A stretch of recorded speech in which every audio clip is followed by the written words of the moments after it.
Mar. Welcome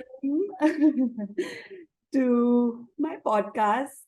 It is so fun to have you as my first guest because you know we met in Rave ABC and then we continued with our education in cartography and we've gotten to know each other quite a bit along the way. So it feels really comfortable to sort of start off with you because we're friends. And it's always fun to have conversations with friends, especially friends who are into human design, right? Because that's what we're all looking for.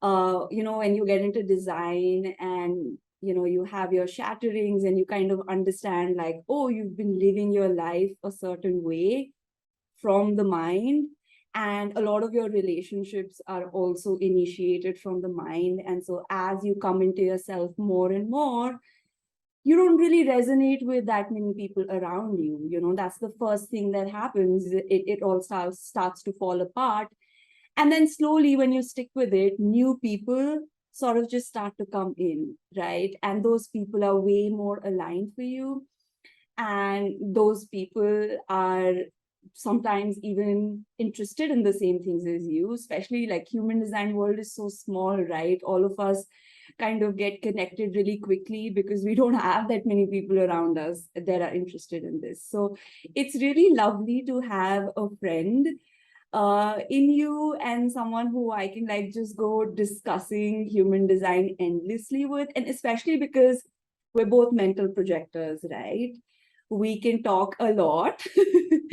And we have minds that can really, really have long conversations. So it's so nice to have you. Welcome. um I just wanted to begin with, and you know what, like, feel free to interrupt me because I can you know me, I can go on and on and on and on. So if you have something to say and it's the right moment, like, just speak. But I kind of wanted to begin with like how you got into human design, and maybe even before that, can you just tell us a little bit about your design, any details that you want to share, and then a little bit about how you got into it and what was your initial reaction and what happened sort of from there. Thanks, Rania. That was such a sweet introduction. And I'm so honored to be invited and to be your first guest. This is so cool. Well, my name is Mar. I'm a 2/4 mental projector with only 4323. That channel. I have it 3 times in my design. So it's loud like that. And yeah, so I'm very individual. I have desire, motivation, possibility view, touch, cognition, cold, thirst. Cheers. Cheers to that. Well, before I bumped into human design, I was an electrician, and I was really into Brazilian Jiu-Jitsu. I still am, but I was competing a lot. So I was really exhausted because I was working so many hours and also training a lot. I mean, yeah, it was a really rough year. I got into human design in 2020, so not so long ago. But it was a really rough year at the building site with a lot of fear and anxiety. And I was constantly trying to figure out something, like if you see my design, you're gonna laugh because I have gate 4 in my personality sun. So I'm like always looking for answers. Like the questions aren't even important. I have a 4.2, so it's very like self-absorbed in the answers.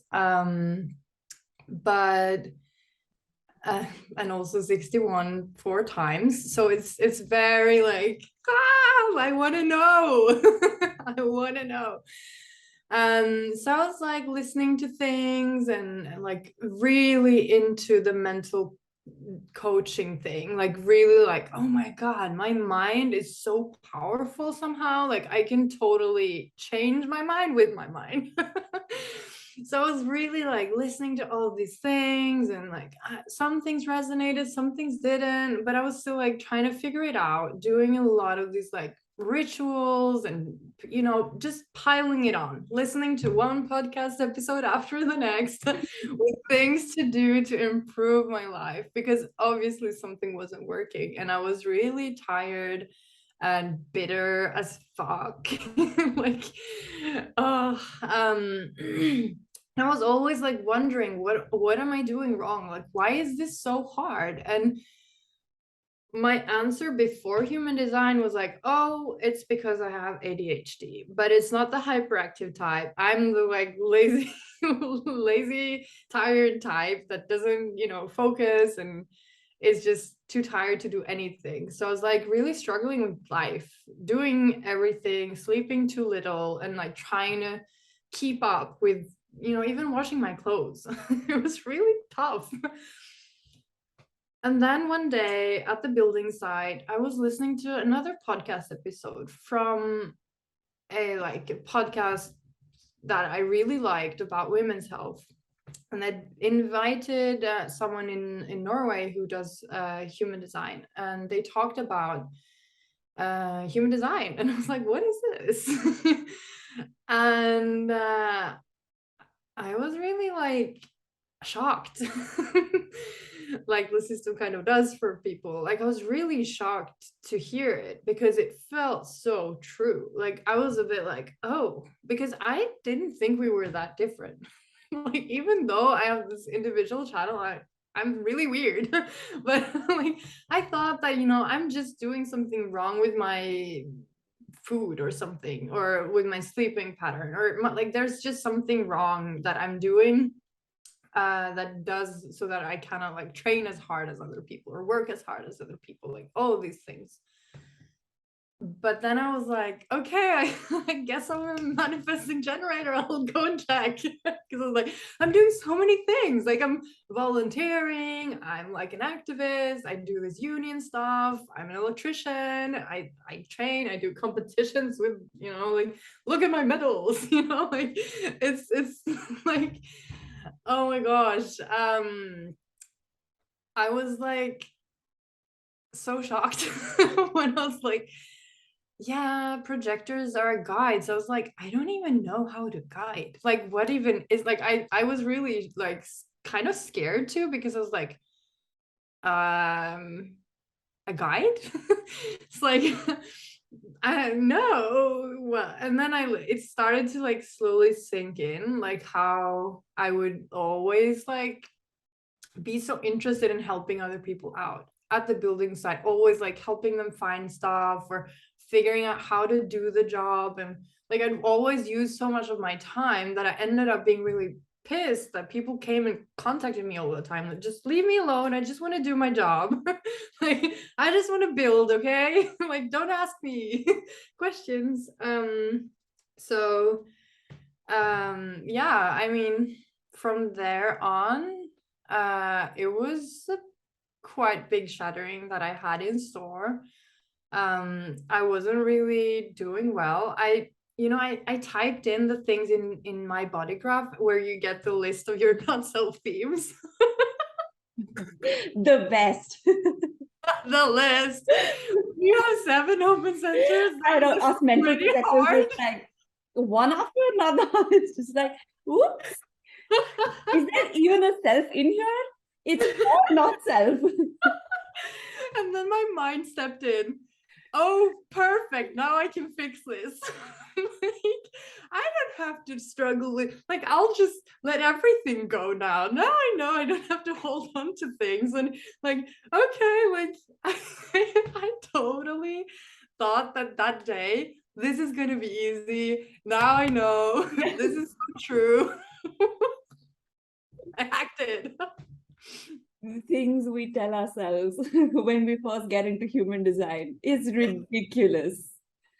You know what? Because like when you, and I had kind of a similar experience. So I was still, so what I was doing when I found out about human design was I also found out about it in 2020 as well.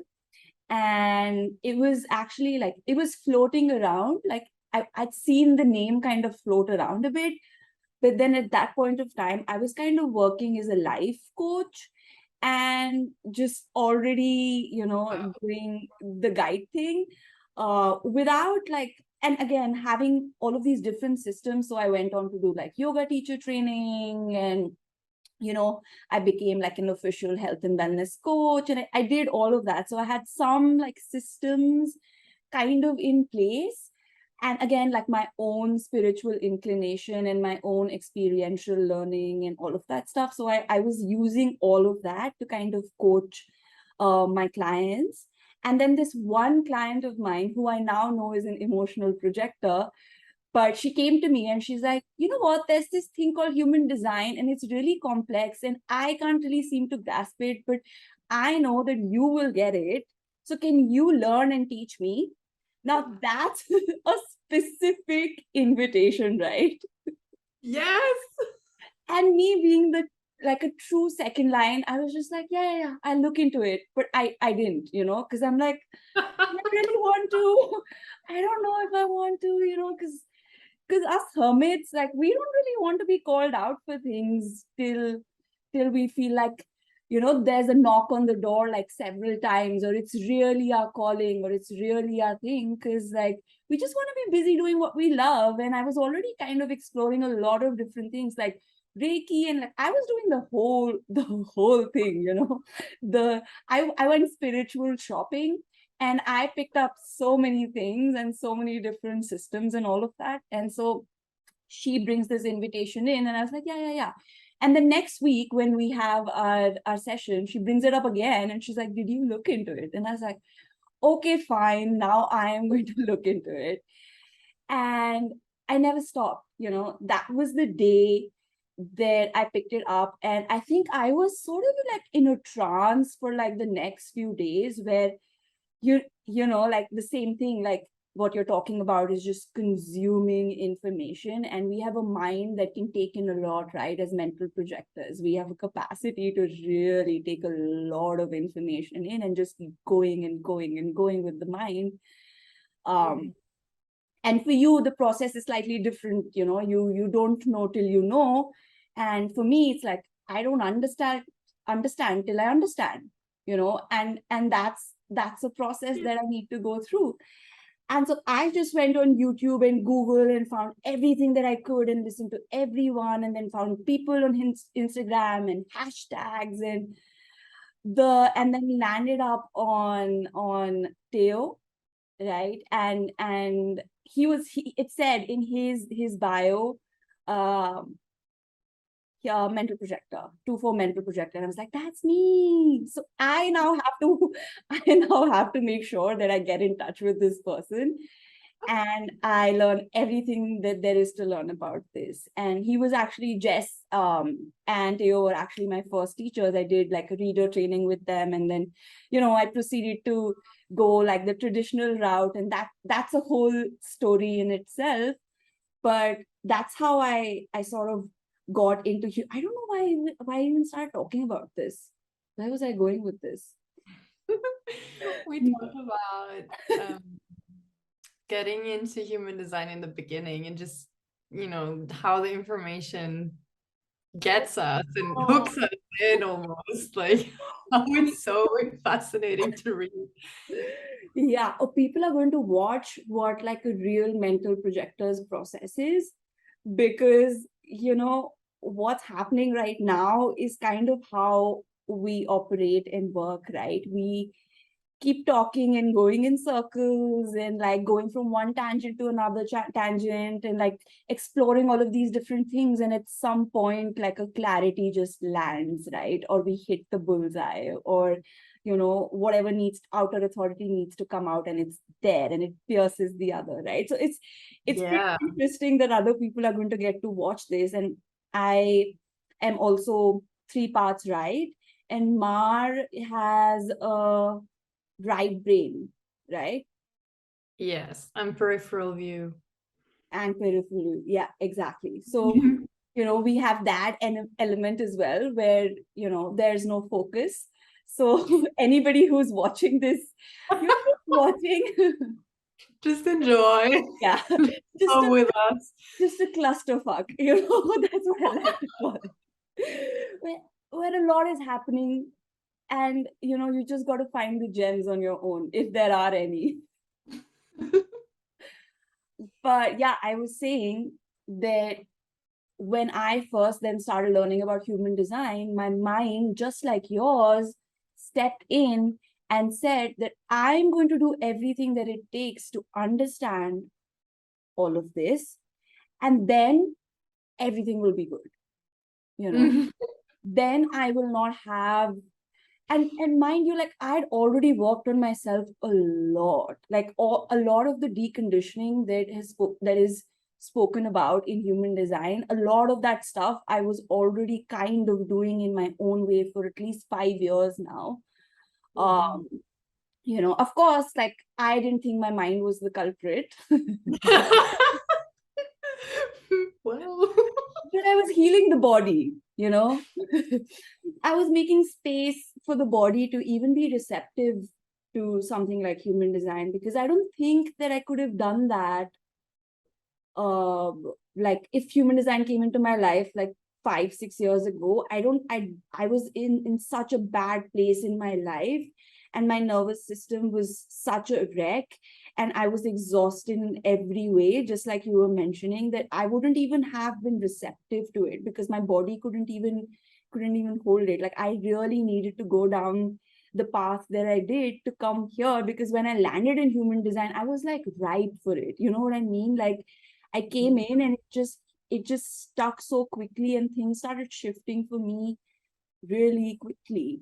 And I don't know if that's your experience as well. Like, yeah, well, I've had this like insight some time ago where I was like, human design has actually been here for as long as, like, even longer than I've been on this planet. Like, it could have reached me already. Like, it's I just don't think that it would have reached me any earlier or later. Like, it's just perfect timing, even though for me it ended up in massive mental health crisis before things started going better. But it was really like, I needed that break. Like, somebody needed to pull this brake on me, because I was burning up. Like, I would have, I don't know what would have happened to me if I continued. But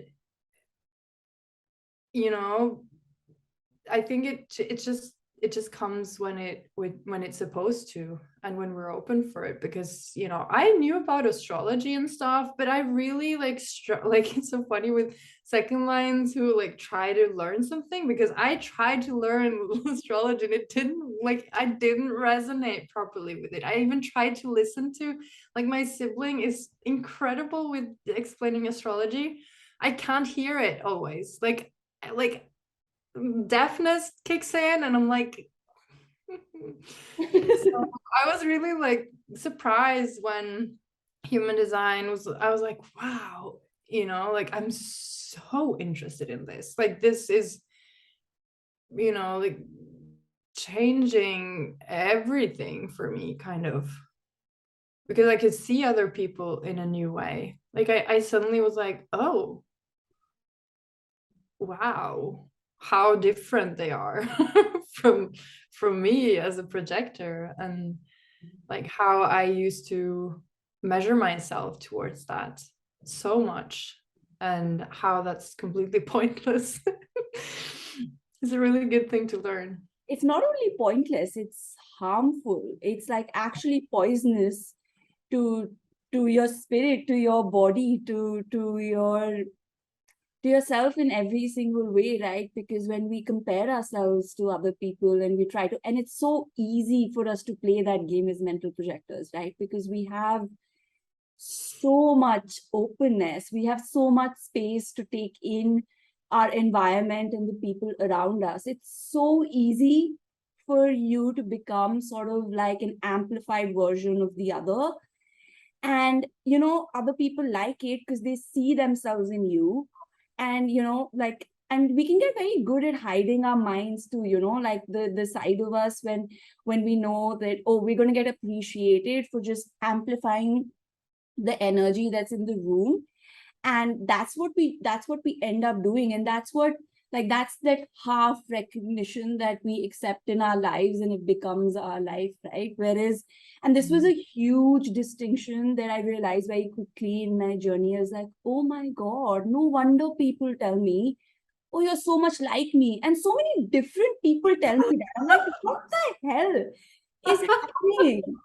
Like, why do I become like the people around me, and why do I start like dressing like them, and why do I start sometimes even talking like them, using Yeah.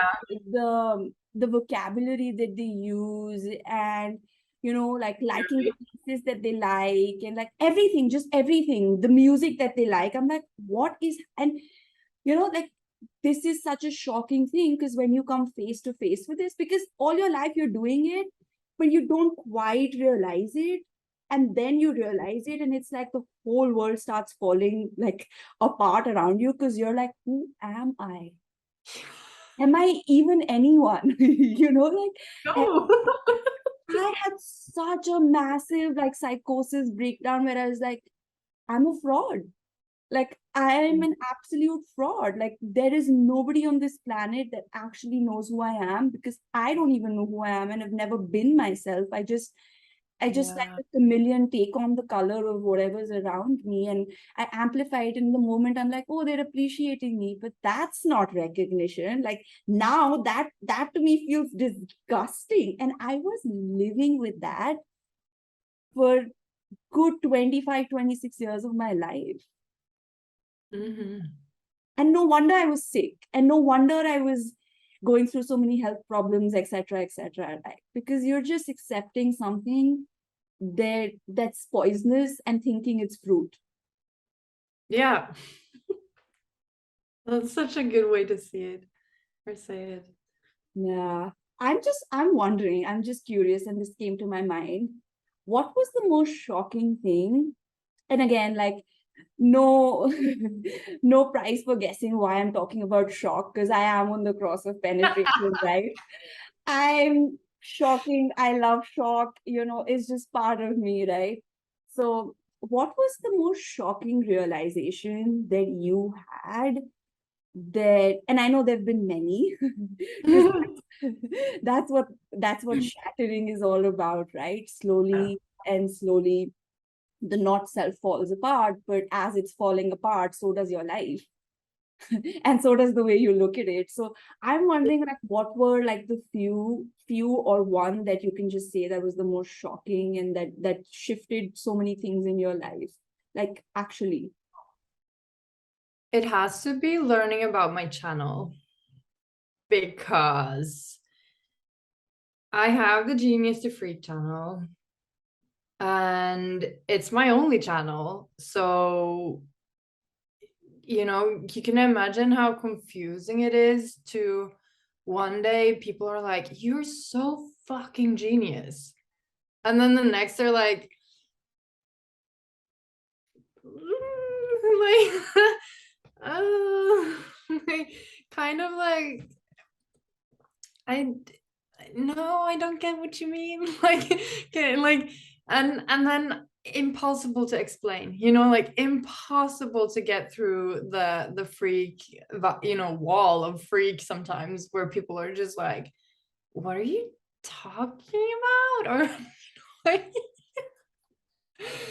one time I said that I could feel the energy of someone and I recognized who it was, but like I told one of my colleagues and they were like, okay. It's like, I know it sounds weird, but I'm sure I was like this dude on the metro station, you know, like, or whatever, you know. It was, I've been saying so many freaky things all my life, but in the wrong timing, you know. And I, you know, even meetings, you know, I would always have this, like, you know, I'd be listening, blah, blah, blah, blah. And then there is a point where my listening kind of stops and my inner process, like I kind of hear what they say, but I kind of am just, you know, chewing on my own thing. And then suddenly it's just like, whoa, oh my God, we haven't seen it like this before. Or like now, like I can find, like, I know, like, I know now. And then I'm like, you know, in a meeting maybe, or like in a situation where it's like, I have to like, hey, by the way, I want to say something, you know, or I would just like throw it out. And it just, inside of me, it sounds like, you know, what everyone needs to hear right now. Like, we need to get, like, you guys have to see, like, just hear me out, you know. Like, it sounds really crazy, but you know. And then this thing comes where it's either the right timing or not. And you know, with some people it's never the right timing because they're not correct for me. And with others it's like, yeah, and you know, the timing is more often perfect because it's someone who, you know, wants to hear it, or you know, the recognition is there. So I've had so many moments where I got bitter because, you know, I really thought that I had something. I really thought that, oh my God, like, and inside of me it just like, it just sounds like, it sounds so brilliant. And it's so funny because I even, you know, like, I even hear it in some of Ra's lectures where he does this joke, and I kind of get the joke because it's funny, and I'm like, oh yeah, I can kind of connect it up to why he would say that, you know, with having that channel, and nobody's laughing, and he's like, come on, you know, like, it wasn't that weird, you know. But it's super weird when it's, you know, it's, my humor is like, sometimes I say something and people laugh because I have this like extremely funny frequency coming out, and then afterwards they wonder why they laughed. They're like, wait a minute, what? But I'm so grateful to know with my channel that it's about the timing, and also that not all of the insights need to, you know, come out. And in my first reading I got some really good a really good analogy for it about like having a bag of gems, and if you're throwing them at people are going to be like picking them up, like, is it fake, like, why are you giving them away so easily, or what, you know. And then rather just waiting for people to ask for them, and just being content with being where you're at, having what you have inside of you. And it's really something to explore for me with only having that channel. So yeah. And I think Amy, so our teacher, Yeah. both of our teachers, and you should definitely check them out if you're considering doing the foundational courses. Amy Lee and John Cole, Human Design Collective, they are amazing. It like individually absolutely epic, and together even more epic than that, if that was possible. So if any of you are considering any of the foundational courses, 10 on 10 recommend from me, and Mar can speak for herself. Totally. I absolutely love learning from them, and they come at it with, you know, such such a sweet way of sharing the knowledge, and it's so obvious that they've just had so much experience as projectors in the system and outside, and it's just really, you know, it's really unique to have teachers who, you know, can see so much. You know, it's really, like, they can look at a chart and when they start to synthesize and talk, it's like I cannot hear anything else. Like I'm just zooming into what they're saying, just like, oh my gosh, they're incredible. And every class that we have, it's like we ended with this was the best class, and then we say it every single time. Yeah, I know. That really goes to show the level of awareness that they have to offer. And I love that you said that they just see so much. That's so accurate. Like they really do see so much. And I was saying that Amy was the one who, I don't know in what class, but she mentioned that it's really important for us projectors to be able to be really comfortable with holding our awareness just for ourselves.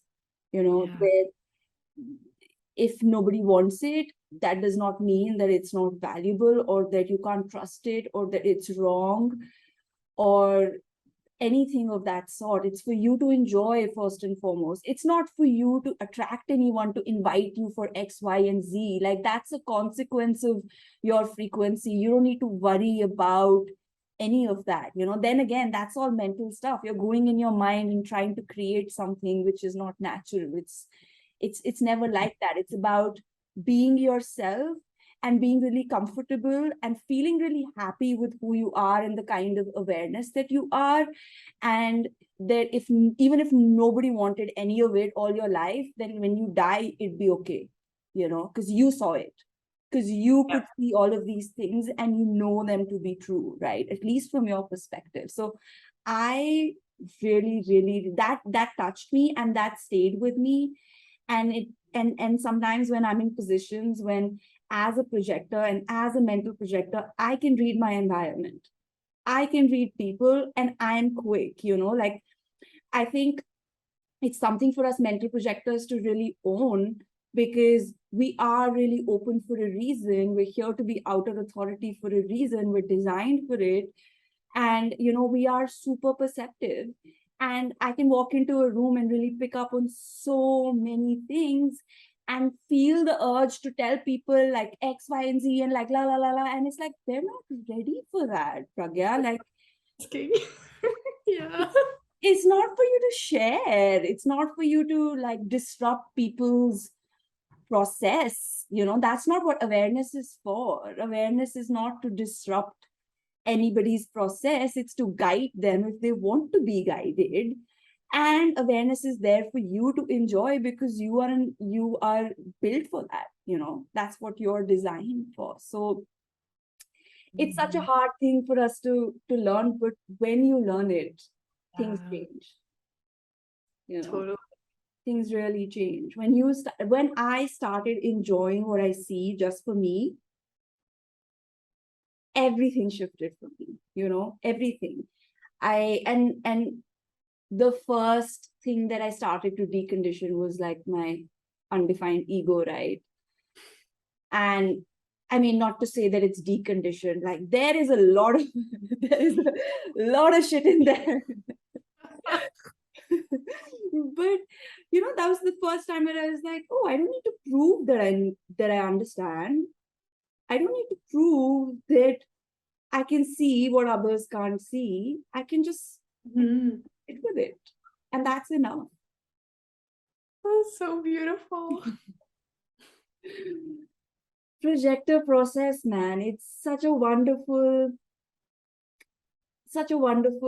process. And it's really like heartwarming to see other people in the process with you and being honest as they are. I feel like, I don't know if you've noticed this, but I feel like there's a lot more honesty coming up now about people's processes. Like when I joined like Instagram human design community, and like I was there 2.5 years ago, everyone was just trying to be perfect and was trying to pretend to be in their design when actually they just had the information, and some didn't even have that. Let's be honest, there was a lot of shit on there that was completely inaccurate.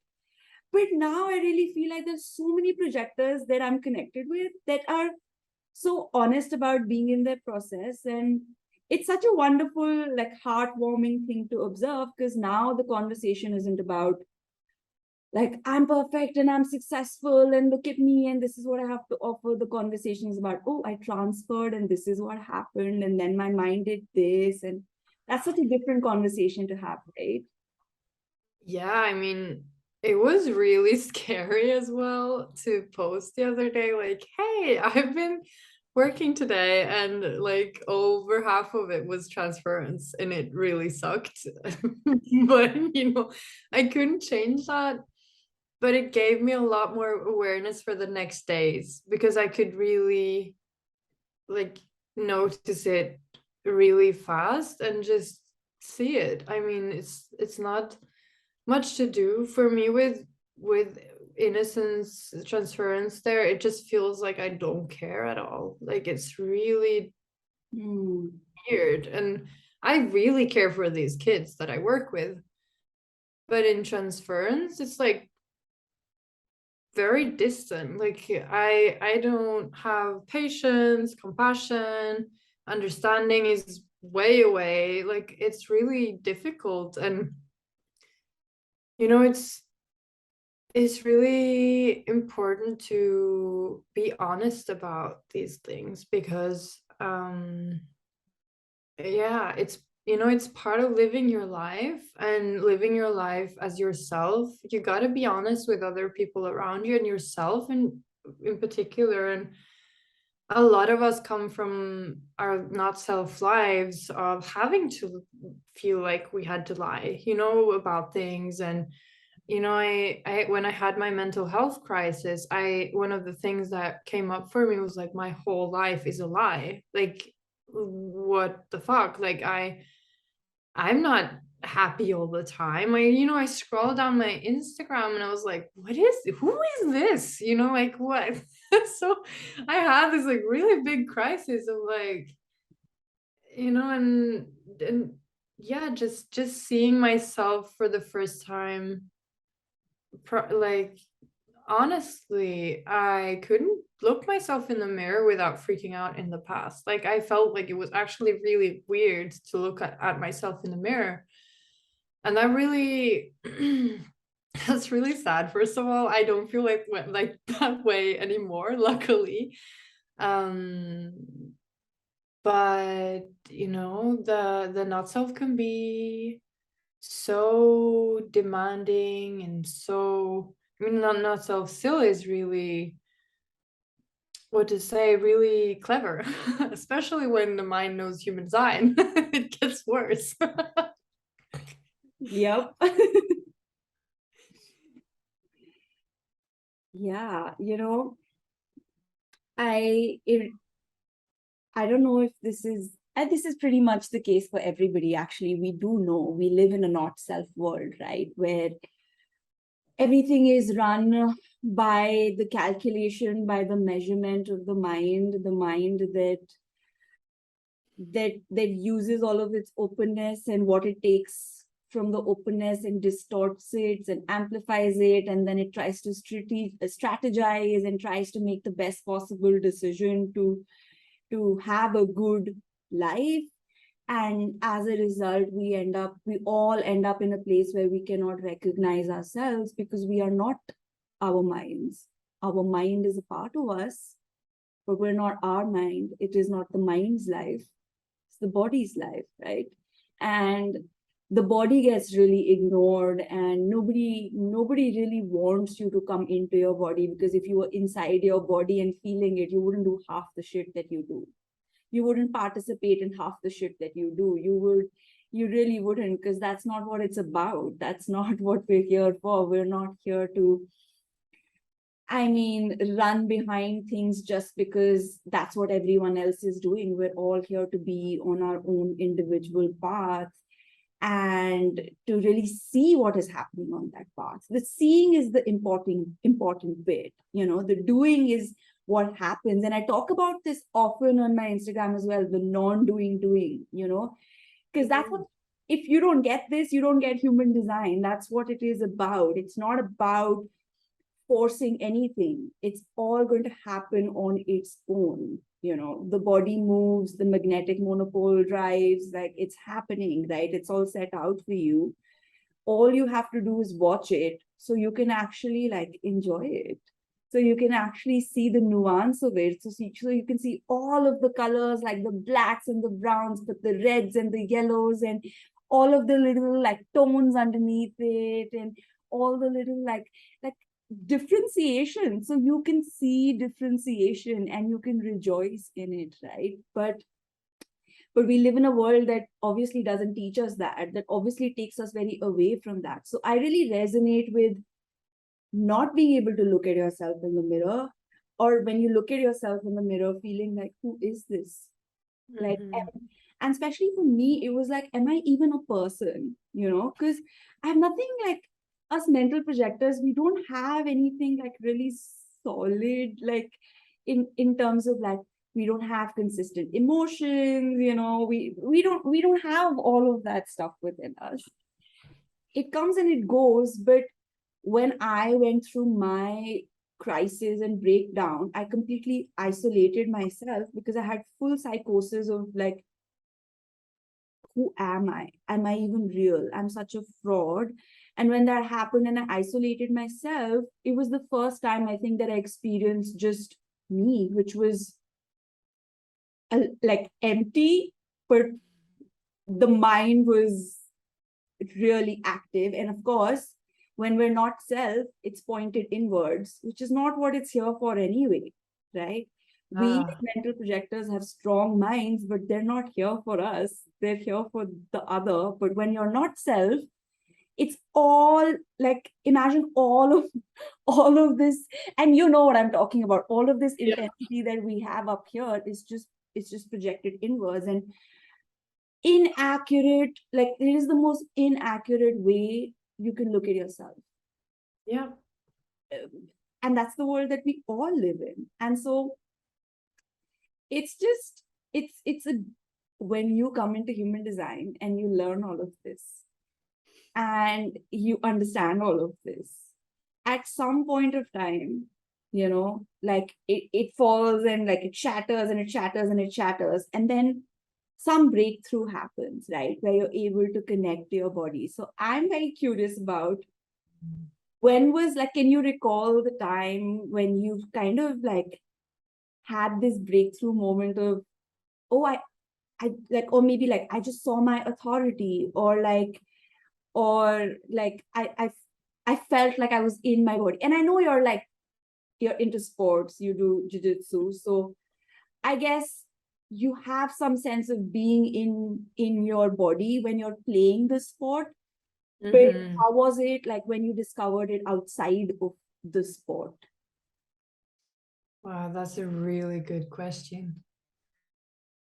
Yeah, well, first of all, when I used to work as an electrician, I was in my mind. Like, trying to go into my body was painful because it was so tired. Like, I was so exhausted in my body that going down into like, or just feeling into like my breathing, even like anything body related, was just like, like, no, I can't, like, I can't feel it. Like, so I felt really mental, like, for such a long time. But I also noticed that when I was training jiu-jitsu, I couldn't stay here, like, because I would just mess up. Like, I wasn't present. I was just thinking about past, future, whatever, like, or trying to figure out what the other person would do. Or I would always just, or think like, is someone looking, or,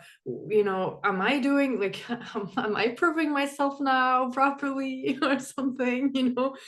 So there was this moments in jiu-jitsu where I could really connect to the moment and be really present in my body.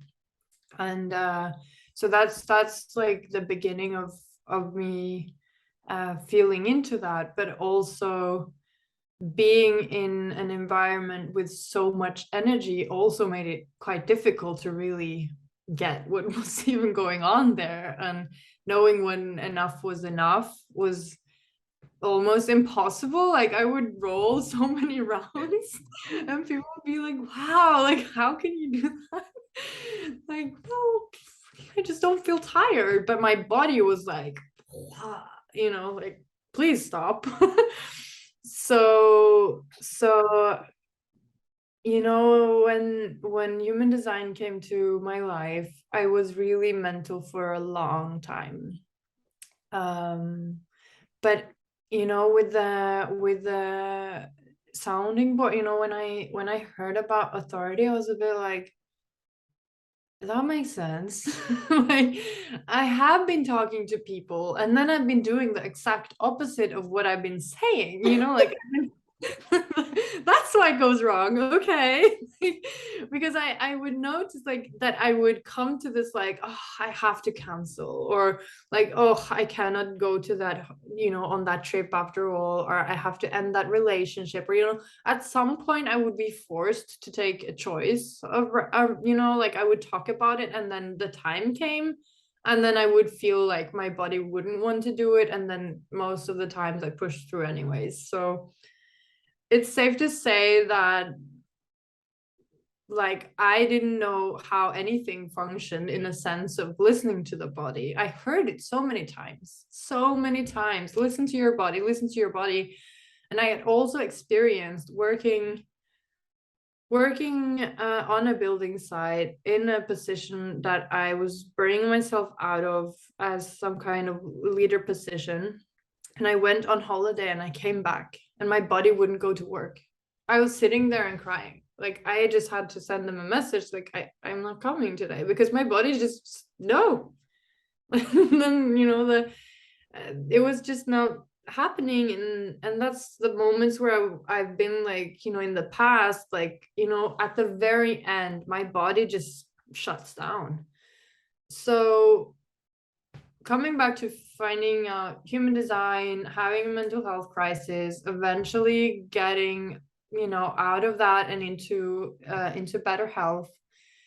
um you know, I was still not talking so much to so many, or I would talk but it would be very mindy and I would just be in this mind space of what I think, and I wouldn't really get through things, and I would always also soundboard with the wrong people in the wrong timing. So like I was really off, you know, like, and somebody said to me, just don't initiate for 2 weeks, like just try, like don't even mentally initiate, because that's also a thing that I've done so much in the past, like just like mentally like thinking and wishing and wanting and all, you know, and trying to make things happen through like my mind, and that's also a waste of time and energy.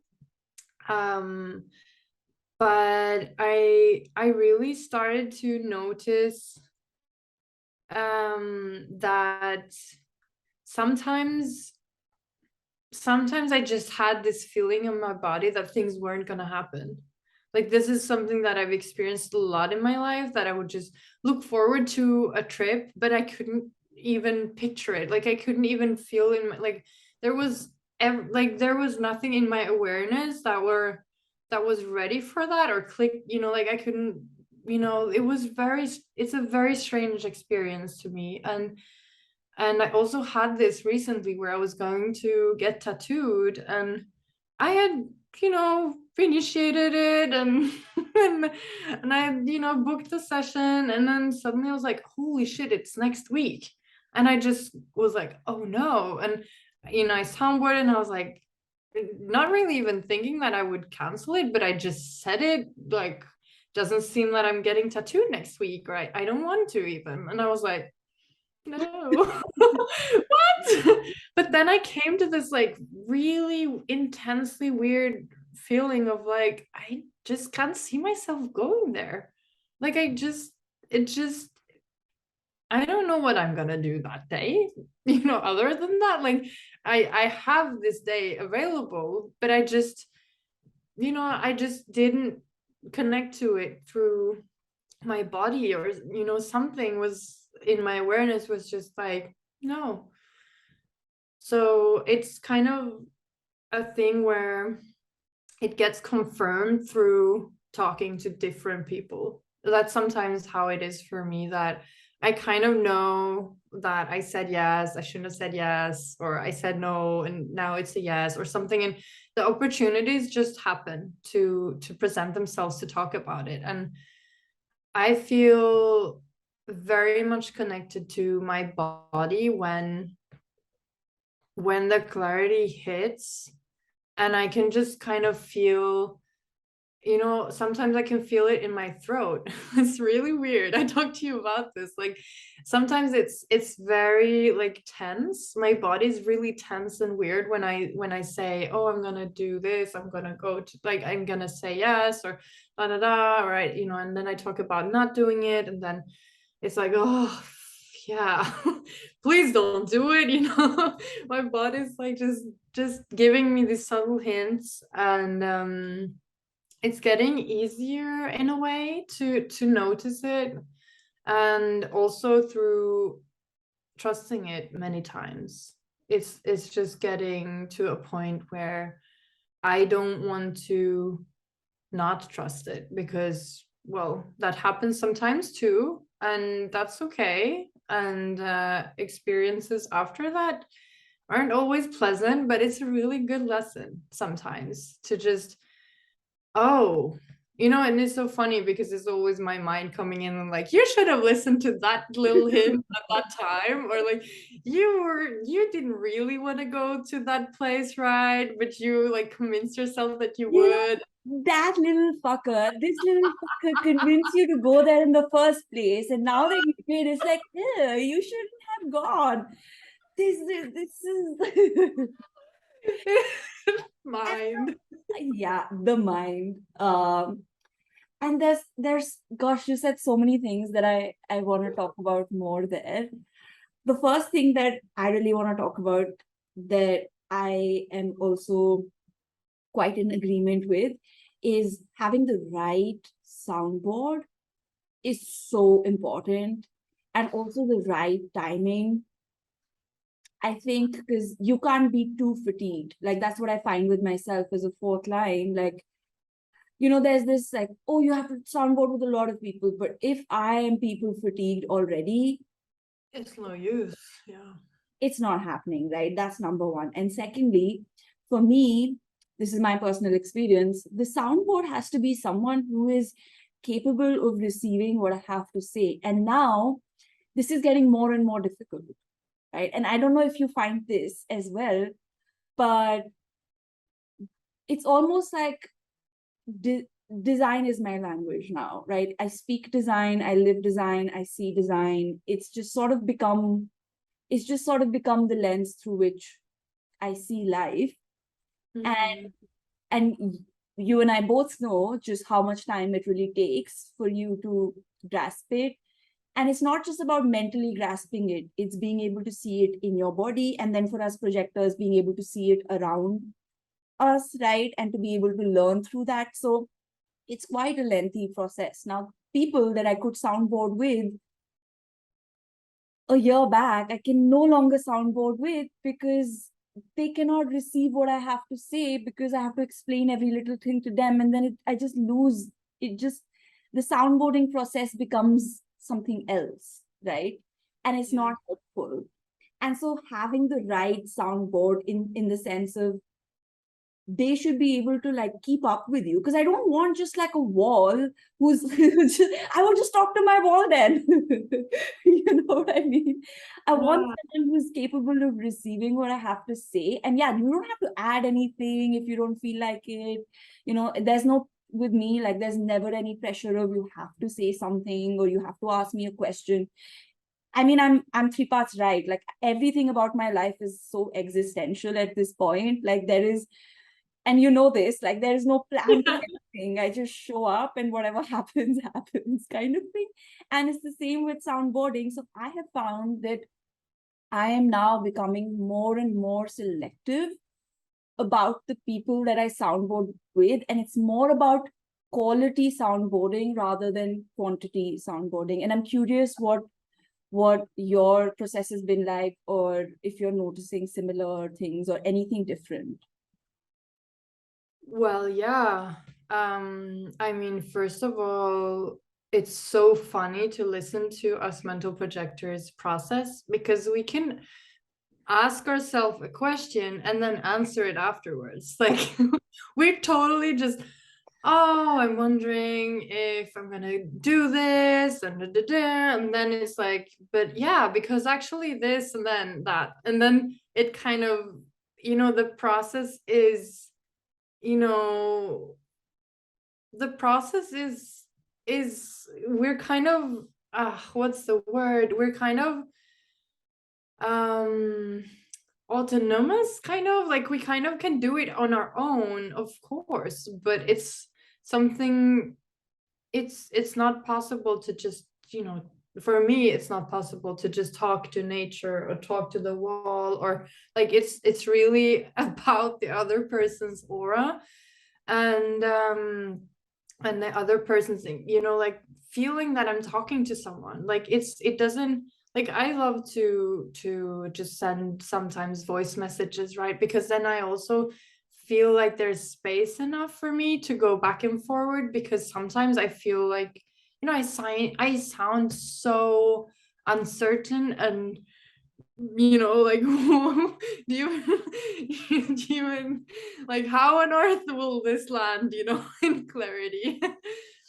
But it's also something to have someone's attention at you, and who are like, I think Amy said this to us sometime, someone who's just fully present for you and can listen to everything, like you, who are like just prepared to just, okay, or as maybe I think John Martin said this once, just holding this bucket because we just sometimes just have to get it all out first, and then we I can love kind of that.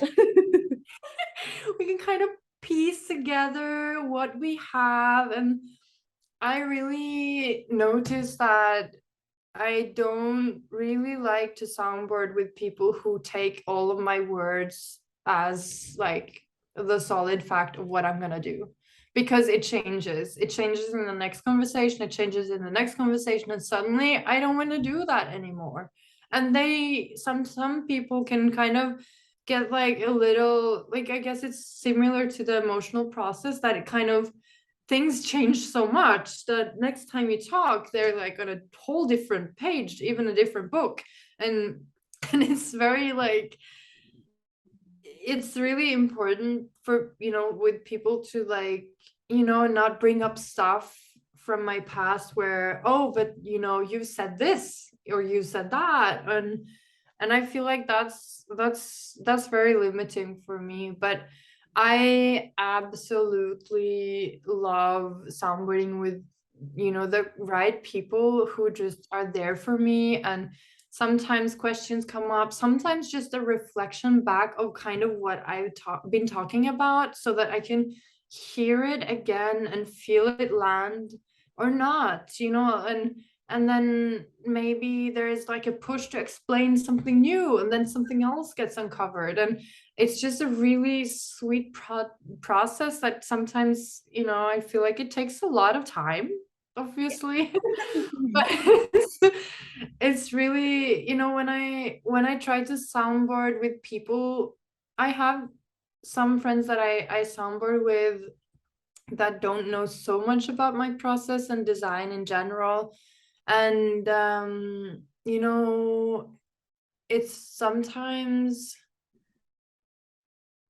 hard to talk to them, because I feel like if I can't say it's an invitation, or like how my body reacts when I talk, like when I can't really, or even talk about my motivation, or even touch cognition, when I can't use that language in a way, I have to explain it differently, and then it feels more of a questionable thing, or like they don't really get why I pay attention to those details, or like they get confused maybe that, why, you know yeah, it's kind of strange. Yeah. it's almost like I'm holding something away, like I'm hiding something when I cannot say that I'm a projector and I got an invitation, and like someone invited me to to go work with them, and they're a bit like, invitation, like didn't they just ask you, or like they get confused with the language even in that way, and that's a beautiful thing in itself, that they just don't necessarily need design, or it's not for them. But it gets a little bit hard when my authority, or our authority, is so specifically, they don't have to come with advice afterwards. But some people who don't understand design, it's very hard for them to understand that I don't need the advice. So And that's there's always like, sorry to interrupt you, but there's always like this fixing thing that I experience where it's like, oh, you have all of these confusions, and at the end of this conversation, there has to be a conclusion. Whereas for us mental projectors, it's like, I'm no. not reaching any conclusions in this conversation or in the next 10 conversations. I'm just talking because I'm talking, and we'll see where this goes, right? And Yeah. there's so many times, and I think we spoke about this at some point, where it's like, I started soundboarding with you about one specific decision, but like throughout the conversation, we went back and forth, and you ended up making a decision about something else entirely. And we're like, oh, we didn't even know we were gonna end up here. Totally. Sometimes it just whoa. Or someone asks like, oh, by the way, like, like, how is this or that, and then it just floods out. It's really funny. It's a really fascinating authority that we have here. And I feel like still, and again, it's like similarly to you, when I heard this, I wasn't surprised, like I was like, yeah, I talk.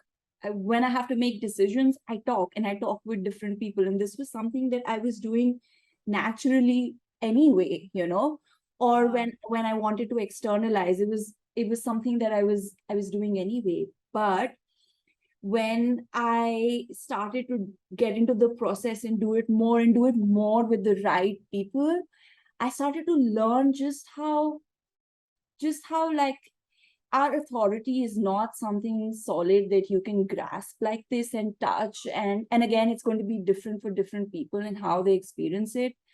And personally, I have been really, really fascinated with cognition.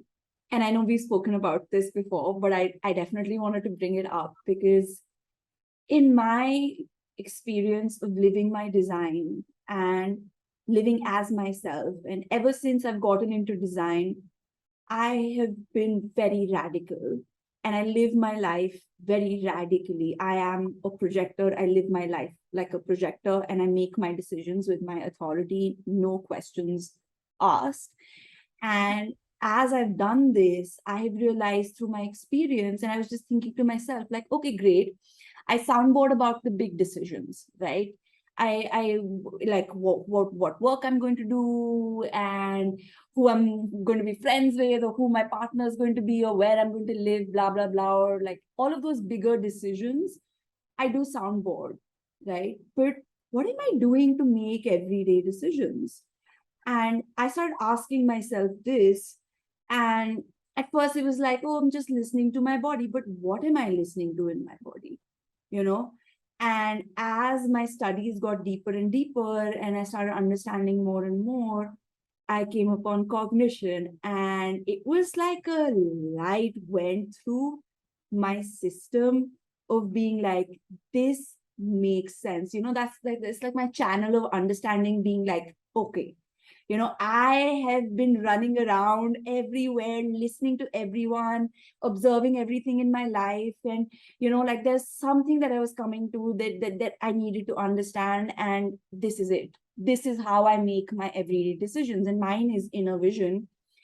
And as soon as I realized I was making my decisions with inner vision, it's like, I cannot explain to you the experience that I've had with it, because, and the way that I realized this was, I decide how I eat with my inner vision. basically. So I always have this experience of like, if somebody asks me, what do you want to eat? Or, like it's time to eat, I'm hungry or whatever. And I just naturally, very naturally lower my gaze. And a few things just start coming in front of my eyes. And immediately I know that this is what I want. And I have been doing this all my life, by the way, not knowing that this was inner vision. Oh. So this is where it started. Then I started observing it everywhere. I lift weights, right? I do a bit of powerlifting, a bit of CrossFit. I started to see when I was in my CrossFit class or lifting, that if I could visualize myself lifting before I was doing it, I would land it. But if I couldn't see it, on the inside, it would never happen. Even if I had, like, it would just never happen. And then slowly and slowly, I started to realize that every little thing that I'm doing using inner vision. And so in my head, I started going down this rabbit hole of, is cognition the ultimate authority? But Ra introduced authority because for us to have access to cognition, you first need to have a decent amount of deconditioning, right? You first need to get all the shit that you have accumulated within you and get it out. And you have to sort of like kind of take the power away from the mind in a big way before you can even begin to observe all of this. Because the funny thing is, it wasn't like it wasn't happening. It was happening. I just couldn't see it. For me to see it, for me to be aware of it, a certain amount of deconditioning had to happen. And again, this is an area that I am going to do extensive research in, because this is what what my experience, my living, my design is sort of showing me. This is what I'm looking at, and my wanting view and my guilt motivation is in it. Because if we can get more and more people to really be in touch with their cognition, that's direct connection with your body. Yep. The personality is out, the mind is out, right? That's not, we're not going through the mind to the body. When we get access to our cognition, we have access to our body and its intelligence, its deep intelligence. And I'm just so fascinated by this. And I'm so curious to hear about your experience with your cognition, and if you have experienced things like this, or do you sort of tend to, like, is this something that you see as well? Oh, totally. Totally. Well, I have touch cognition, and touch cognition is really freaky. It's really future It's feeling. as right as it gets. Yeah, it's number 6. As brave as it gets. Yeah, and I mean, I've noticed a lot of transformation for me since, following strategy and authority, and then realizing, you cannot just, you're not gonna be invited to go shopping for your own food, for example. Like, you gotta, or what to buy in the I love the experience of going shopping with markets environment. And I love how touch cognition feels supportive to me in this situation where I can touch the products. I'm always the person to touch everything in a shop, unless I don't really want to touch it at all. But it's really something to hold something and feel like this. No, I don't want this. Or just to hold something and my body won't let go. Like, okay, I guess you're coming to me. Even if it's a carrot or a jumper or whatever it is in any shop. It's really interesting to me to experience touching things and becoming quite fussy about how the touch, how I want to feel something touch me in order for me to, you know, want to include it in my life. And this also goes to people, which is another interesting thing that I've experienced. I mean, we've had COVID, nobody's, you know, been close to anyone, but now we're shaking hands again. And it's, you know, I've had the experience twice where I shook someone's hand and it was the most horrifying feeling I ever felt. Like it felt like I touched someone's hand and I could feel the handshake inside my hand afterwards. I couldn't get it off.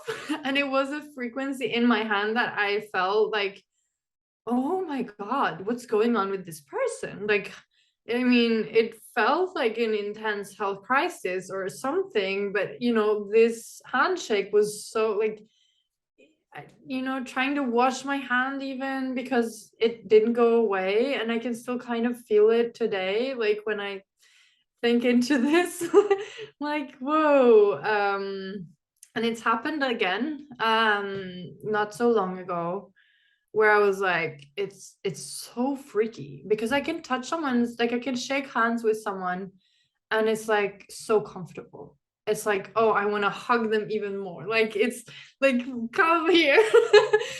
And then there's the opposite side of this experience where I touch someone and I wish so badly that I didn't, because the experience is still in my hand today. And you know, it's really like, okay, you know, like this person might not be for me, or you know, like someone pointed out that I might, you know, amplify, you know, fourth line body as well, like amplifying their health through all my, you know, open centers and all of that. So it's really like, it's more than maybe just touch cognition in those cases, but I've really become quite fussy with, you know, the fabric, with the, you know, you know, I can touch a plant and be like, oh gosh, you need water, or you know, like I'm really like touchy with my plants. And it's sometimes, you know, it, or even shopping for plants, it's like, you know, I might see, you know, like I have outer vision in my environment, so I might see a plant and like be, whoa, go to it and be like, oh, you're coming with me. But it's really interesting to have this intense sensitivity that it is with touch. And I feel like sometimes it goes beyond the like being able to touch something physically here and now. I can feel like I'm in touch with a person or not through the internet, like even experience that, you know, someone's gonna contact me, or like, oh, I haven't seen that person in such a long time and I wonder how they're doing, and suddenly they're writing to me something, or you know, it's just this awareness that comes in, and then I'm like, or I can really like, you know, like communicate. I feel like sometimes I can communicate with my my wonderful projector friend with feelings cognition. We're like, we were in each other's awareness today. Like, let's chat or something. You know, It's really fascinating. that's actually not unheard of. I have had similar conversations with other people that have like turn 4, 5, or 6. So Mhm. anything facing right, then Yeah. they come in each other's awareness, and it is very easy to be like almost sense into the other person's energy. Like I have, and it's so funny you bring this up. I have so many things I want to say. Oh my God. Nice.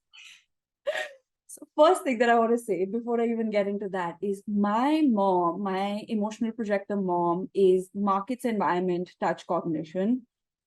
She is so particular about the kind of fabric she's around, she washes it in a very specific way so that it feels like exactly like that on her skin. And on the day that it gets washed wrong, she can't sleep. So it's actually really that intense. And also, she's so cool. So I like online shopping because I don't have the energy to like go and do things and be in aura with people. Like, that's not my thing. I don't want to be around people at all. My second life personality is like, we're not doing this. And my body is like, we're not. So I'm on like the app or whatever and looking at things. And I take it to her and she looks at the picture of it and she's like, this fabric isn't good. I'm like, how Wow. do you know? How do you know this? She's like, this is not going to feel good. And sometimes I have gone against her like guidance, and it is I've received the item like, oh my god, I don't want to wear this. And she's like, I told you, I just know. I just get it. So that is something like I've noticed with my mom as well, where she the same thing, like so many examples that you gave, which just made me like think about my mom, because she does that. And again, she's a not self projector, so it's not like your cognition isn't there when you're not self projector. Your body is still doing what it's doing. And that's very interesting. That's very interesting to watch and to witness, because yeah, your personality can come in and it can confuse you, and your mind can come in and it can say all of these things, and maybe you end up doing something different from your body. But when you're not in your mind, you are still living your body is still living its life. And I find that like really fascinating and really cool to watch, because this is where no choice comes in, right? Oh, So yeah. we don't have a choice. You think we have a strategy and authority, so we're making choices? We're not making choices. We're just, I mean, a mind can like have something to do as the choice gets made, you know? That's kind of Yeah. how I see it. And again, like I have gone down a whole different tangent from cognition from cognition. Yeah, but I love that. And in yeah, it's such a good point that we get to kind of it feels like when we have a strategy and authority, it's like we get a sneak peek on what's gonna happen. Like, it's almost like, you don't choose that you like certain colors or not, or that this or that resonates with you or not, or what you actually let in as a second line. I didn't choose to resonate so much with the human design system. It just is. It's changed my entire life, and it's just something that I have no control over. And it's like I can trick myself with my mind to think that I have a choice there, but it's really just laid out there, as you said. Like, it's there, and you can choose to resist it or not. And yeah, I You know, mean, like with the kind of image that comes to my mind is like when we are not self and the mind is sort of like trying to maneuver the way and drive the car. It feels like, like that feeling of like scratching walls, like when someone's like pulling you or like pushing you against your wish, and you're just like, and your nails are sort of like digging into the wall. That's Mhm. kind of what the not self life is like, because it's happening. You're still going where you're going. I mean, my mind could have never imagined this, what I'm doing with my time, what I'm doing with my life, like the way I live it. Like my mind could have never brought me to this place, even in its wildest of dreams, right? I'm here. And Yeah. earlier in my life, when I used to go through experiences or I used to go through things, and I would try to force my mind to create a certain situation or to change the way things were happening, to change the absolutes, it felt like I was dragging my nails across the wall and like just like torturing myself along the way. Whereas now I still don't know where I'm going, and the flow is taking me, and the magnetic monopole is leading the way. My body is relaxed about it, like we're going, and my mind is now relaxed about it. So it feels like I'm on that float, that the floating, I don't know what you call it. You know what I mean? Like when you're on a lazy river and you're just Yeah. sitting on the floaty and it's like, oh, a palm tree. Ooh. Yeah. We don't have motors, so it's gonna be a floaty. It's Oh, not a motorboat. it has to be, we're not about that.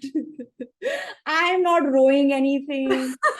I'm not doing any of that. I'm sitting floaty and I'm just watching life happen. And it's such a beautiful place to finally find myself in, because at one point of time I had hurt myself so much that I never thought that life would be different.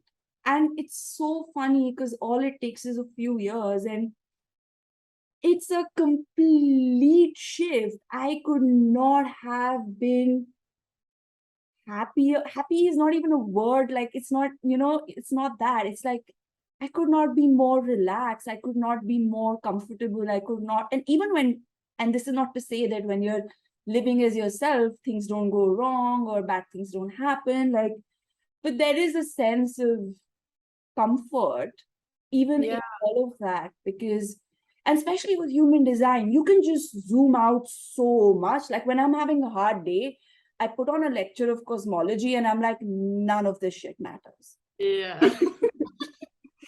Yeah. it's it's it's been such a blessing, is all I can say, to have come across a body of knowledge like this, and to have learned so much about myself and about others and the world and the way that it operates. And I have so much grace for myself. I have so much grace for others. Mm. I just eat better, sleep better, breathe better. I mean, that's what design has given me. And this is not to say that it doesn't challenge me every day, because the mind is still the mind. But Yeah. oh man, like what a gift. What a gift. Yeah, and I mean, what comes to me in my awareness as you say that is our signature of success. Like, when you experience that deep recognition and success, like to me, that's one of the most healing frequencies of experience that I can ever imagine. Like it's almost like it melts away a little bit of an old bitterness each time.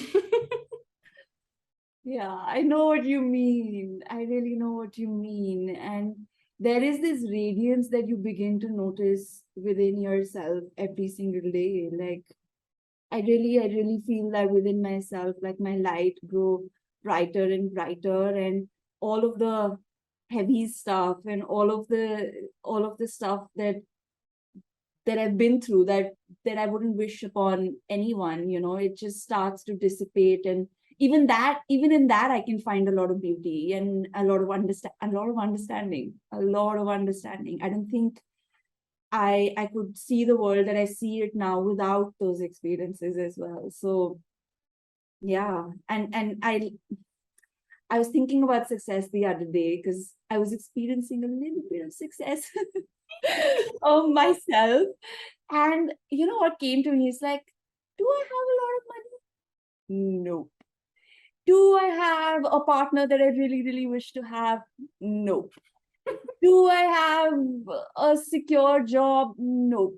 Like, nothing, everything that you think that you should have, and that is going to, and not to say that it doesn't, right? The right people, the right job, the right career, like Right. all of that stuff is good. But I felt really successful in myself. And I was wondering, like, oh, this is success. It's about being truly, finally being seen for who you are. And it's like there's no pretense to it. Like, I don't have to be, I don't have to pretend to be more than I am, and sometimes I really struggle with that with my channel as well, because I have understanding, and understanding is a process that goes on forever, like there is no end to understanding.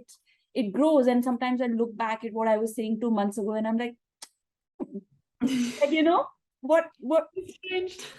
yeah, what is that? Like, I don't resonate with that anymore. But like, I really even and then sometimes I consider like deleting all of my older posts. But like, I was thinking about it and I reached this place where like this is watching myself like grow into my success. And again, it's nothing to do with money or what I have or anything. It's just I'm doing with my life what I'm here to do. And Yeah. I am interacting with people that respect me and see me for me. And even if I have nothing else, like if I die today, like I would be such a happy crystal. Yeah. And success is, it's so funny because like even now I see this a lot on Instagram where it's like, oh, but like success means that like I have this XYZ business and I think I saw it on Facebook. I'm making XYZ money, but I initiated this. So like I'm still successful. And I was like, are you though? Yeah, well, yeah, no, maybe, maybe a lot of successful moments happened to make it happen. But I mean, I don't necessarily, we don't need so much money. We don't need to, you know, like I see some people charge for sessions insane amounts of money, and that's how I wonder how it feels like. I have a wide open ego, so I don't know. I don't like this topic is so over my head. But I wonder how it feels like to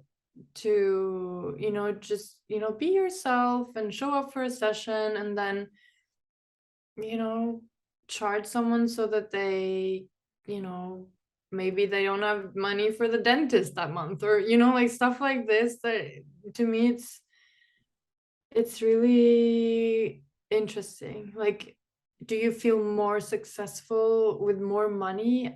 I don't, like, in my experience it can be, it's just so beautiful when I get to experience a moment of success. And it's like I think I told someone about design stuff one day and she gave me a chewing gum and I was so happy.